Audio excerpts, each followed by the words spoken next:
हुए रूस पर आखिरी हमले शुरू हो चुके हैं। यकीन करना जरा मुश्किल है, लेकिन राष्ट्रपति व्लादिमीर पुतिन के घर से सिर्फ और सिर्फ 7 किलोमीटर दूर रूस के परमाणु चीफ को धमाके में मार दिया गया है। और हैरानी की बात तो यह है कि यूक्रेन की सेना ने उत्तर कोरिया के सैनिकों से रूसी सैनिकों को मरवा दिया। क्या इस मायावी युद्ध के पीछे ट्रंप हैं?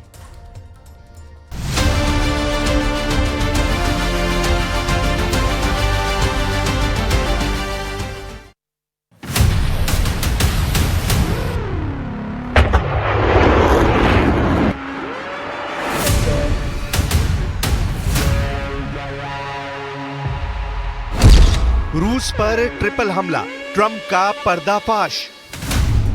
पिछले 24 घंटे में रूस और उनकी सेना पर हुए हमलों से जुड़े 3 ऐसे बड़े हमले सामने आए हैं, जिससे साबित होता है कि अमेरिका से लेकर यूक्रेन तक राष्ट्रपति जो बाइडेन के साथ मिलकर अमेरिका के नवनिर्वाचित राष्ट्रपति डोनाल्ड ट्रंप पुतिन के खिलाफ गहरी साजिश कर रहे हैं।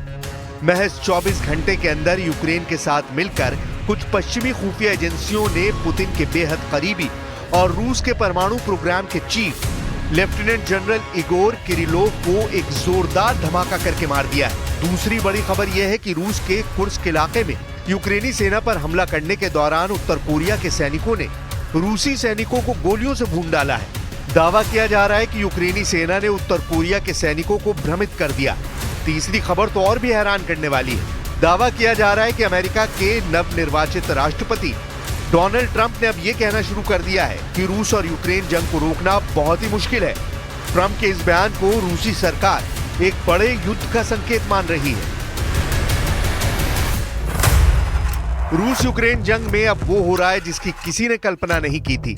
जिस रूस ने यूक्रेन के 5 नए इलाकों पर कब्जा करने का दावा किया है, वो रूस जंग के जीतने के आखिरी दौर में ऐसे धमाकों से दहल रहा है जिसका अंदाजा राष्ट्रपति पुतिन को भी नहीं था।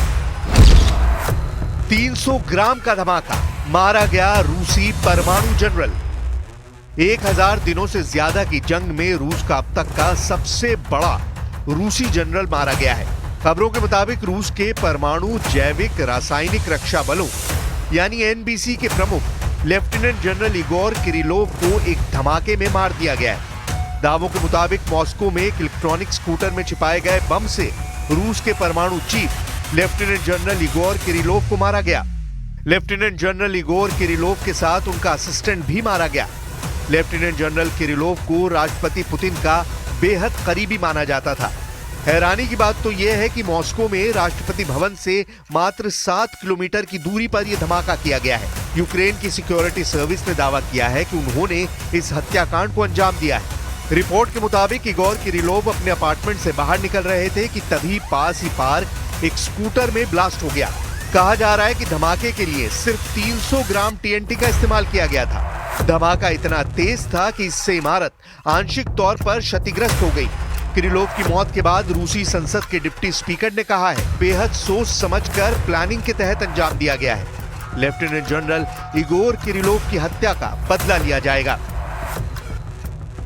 В результате его детонации утром 17 декабря погиб начальник войск радиационной, химической и биологической защиты вооруженных сил Российской Федерации Игорь Кириллов и его помощник. यूक्रेन का भ्रमजाल, कोरियाई सैनिकों ने मारे रूसी सैनिक। इधर दूसरी तरफ पिछले साल कुर्स्क को छोड़कर रूस फ्रंट फुट पर रहा है और भारी नुकसान के बावजूद पूर्वी यूक्रेन के डोनेत्स्क क्षेत्र में घुस गया है। रूसी रक्षा मंत्री आंद्राई बेलोसोव के मुताबिक रूसी सेना यूक्रेन में लगातार बढ़त हासिल कर रही है, लेकिन इस बीच कुर्स्क में कुछ ऐसा हुआ है जिसमें यूक्रेनी सेना के खिलाफ रूसी सेना और उत्तर कोरिया की सेना को भारी नुकसान की खबर आ रही है। दावा किया जा रहा है कि रूस के कुर्स्क इलाके में रूसी और उत्तर कोरियाई सैनिकों ने मिलकर यूक्रेनी सेना को खदेड़ दिया है, लेकिन एक मोर्चे पर यूक्रेन की खुफिया सेना ने ऐसा भ्रमजाल तैयार किया कि उत्तर कोरिया के सैनिकों ने यूक्रेनी सैनिकों की बजाय रूसी सैनिकों पर ही हमला कर दिया। यूक्रेन की खुफिया सेवा का दावा है कि यूक्रेन में पुतिन की सेना के साथ लड़ रहे उत्तर कोरियाई सैनिकों ने रूसी सैनिकों को ही मार डाला है। दावा किया जा रहा है कि उत्तर कोरिया के सैनिकों ने कुर्स्क इलाके में रूसी सैनिकों पर उस वक्त हमला किया जब रूसी सेना ने यूक्रेनी सैनिकों को चारों तरफ से घेर लिया था। इस दौरान यूक्रेन की खुफिया सेना ने चालाकी दिखाते हुए उत्तर कोरिया के सैनिकों को यह भरोसा दिला दिया कि वो यूक्रेनी वर्दी में रूसी सैनिक है और सामने मौजूद रूसी सेना की वर्दी में यूक्रेनी सैनिक है। इसी भ्रमजाल के चलते उत्तर कोरिया के सैनिकों ने रूसी सैनिकों को मार दिया। जैसे ही 8 रूसी सैनिक मारे गए, तभी यूक्रेनी सेना ने उत्तर कोरिया के सैनिकों को गोलियों से भून दिया, जिसकी वजह से 30 उत्तर कोरियाई भी मौके पर मारे गए। यूक्रेन के भ्रम युद्ध में रूस और उत्तर कोरिया दोनों के मिलाकर 38 सैनिकों के मारे जाने की खबर है। हालांकि बाद में उत्तर कोरिया और रूस के सैनिकों ने मिलकर यूक्रेनी सेना को बुरी तरह से खदेड़ दिया। 24 घंटे में पुतिन को 2 बड़े नुकसान हुए और तीसरा धोखा अमेरिका के नवनिर्वाचित राष्ट्रपति डोनाल्ड ट्रंप की तरफ से मिलने जा रहा है। जिस वक्त रूस पूर्वी यूक्रेन के डोनेस्क में 60% इलाके पर कब्जा कर चुका है, ऐसे वक्त में अब ट्रंप ने यह कहना शुरू कर दिया है कि रूस यूक्रेन जंग को रोक पाना बहुत मुश्किल है। ये वही ट्रंप हैं जिन्होंने चुनाव जीतने के बाद दावा किया था कि वो राष्ट्रपति पद की शपथ लेने के महज 24 घंटे के अंदर जंग रोक देंगे। लेकिन अब ट्रंप ने यू टर्न मारते हुए इशारा कर दिया है कि रूस यूक्रेन युद्ध लंबा और भीषण होगा। More difficult is going to be the Russia-Ukraine situation. I see that as more difficult. I don't think they should have allowed missiles to be shot 200 miles into Russia. I think that was a bad thing.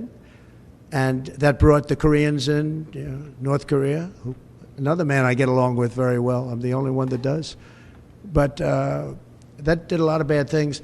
I don't think that should have been allowed. कुल मिलाकर हालात ये हो गए हैं कि अब Putin को लंबे वक्त यूक्रेन जंग करनी पड़ेगी और हो सकता है कि अमेरिका से रूस की सीधी जंग 20 जनवरी 2025 के बाद शुरू हो जाए।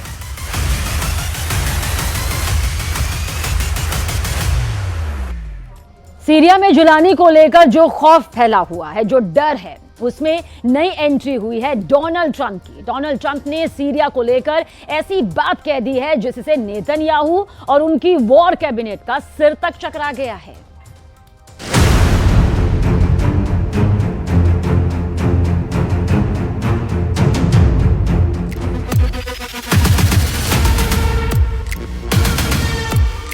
डोनाल्ड ट्रंप ने व्हाइट हाउस में दाखिल होने से पहले बता दिया कि अमेरिका को इस वक्त सबसे बड़ा खतरा किससे है। अमेरिका ना पुतिन से डर रहा है, अमेरिका ना उत्तर कोरिया को लेकर बेचैन है। अमेरिका के लिए अब बड़ा खतरा नहीं रहा ईरान, क्योंकि डोनाल्ड ट्रंप ने कहा सबसे बड़ा खौफ अर्दवान।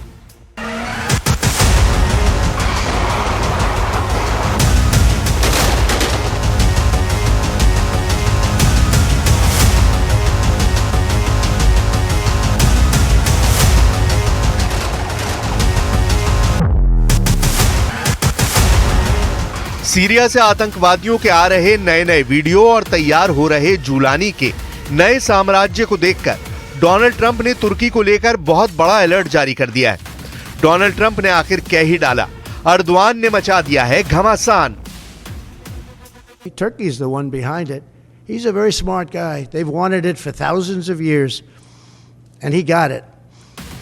सीरिया को लेकर ट्रंप की फिक्र बहुत साफ है, क्योंकि सीरिया में तैनात अमेरिका के 900 सैनिकों की जान उन्हें खतरे में पड़ती नजर आ रही है।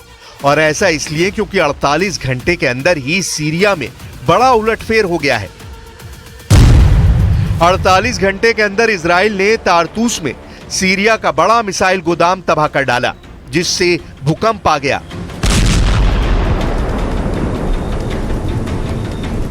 48 घंटे के अंदर तारतूस और लताकिया से पुतिन की फोर्स के सीरिया छोड़ने की तस्वीरें आने लगी।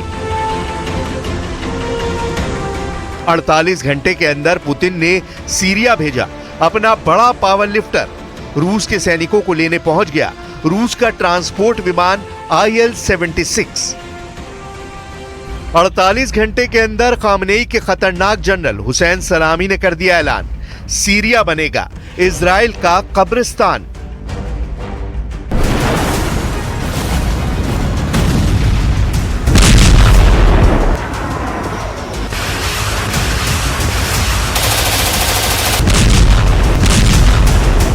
जब जुलानी ने पूरे सीरिया पर कब्जा कर लिया है और उसके आतंकी अब चप्पे चप्पे पर पहुंच चुके हैं, तब सीरिया पर सबसे बड़ी और चौंकाने वाली खबर दी है बशर अल असद ने।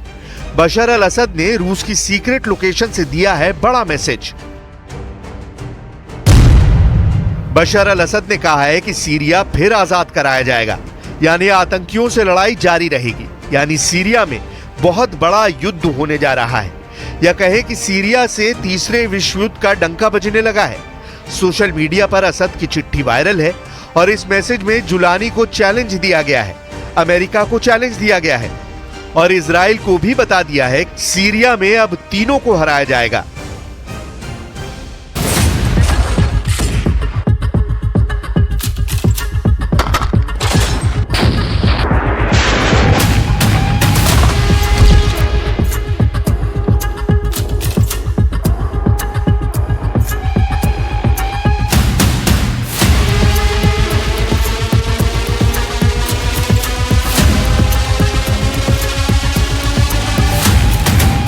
सीरिया में जुलानी के कब्जे को यह अब तक का सबसे बड़ा चैलेंज है। सीरिया छोड़ने के बाद राष्ट्रपति बशर अल असद का यह पहला बयान है। असद ने कहा कि वो 8 दिसंबर की सुबह तक दमिश्क में मौजूद थे, लेकिन दमिश्क पर आतंकियों के कब्जे का खतरा बढ़ता गया और फिर रूस ने उनको वहां से सुरक्षित बाहर निकाला। अब तो रूस की सेना ने भी खुद सीरिया छोड़ना शुरू कर दिया है और इसके नए वीडियो वायरल हो रहे हैं। लेकिन क्या पुतिन के बाहर जाने से ईरान का हौसला टूटेगा? रेवोल्यूशनरी गार्ड्स जनरल हुसैन सलामी के जरिए ईरान के सर्वोच्च नेता अली खामनेई ने इजराइल को बहुत खतरनाक वार्निंग जारी कर दी है। ईरान ने कहा है कि सीरिया में इजराइल को भारी कीमत चुकानी पड़ेगी। इजराइल को सीरिया की जमीन में दफना दिया जाएगा।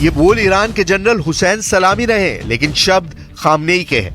मैसेज सीधा तेल अवीव से लेकर व्हाइट हाउस तक पहुंचा दिया गया है। क्या सीरिया में अब वर्ल्ड वॉर का सायरन बनने लगा है, जिसमें ट्रंप और अर्दवान भी लड़ेंगे, जिसमें इजराइल और ईरान भी लड़ेगा और बशर अल असद को एक बार फिर पुतिन सीरिया का ताज पहनाने में मदद करेंगे?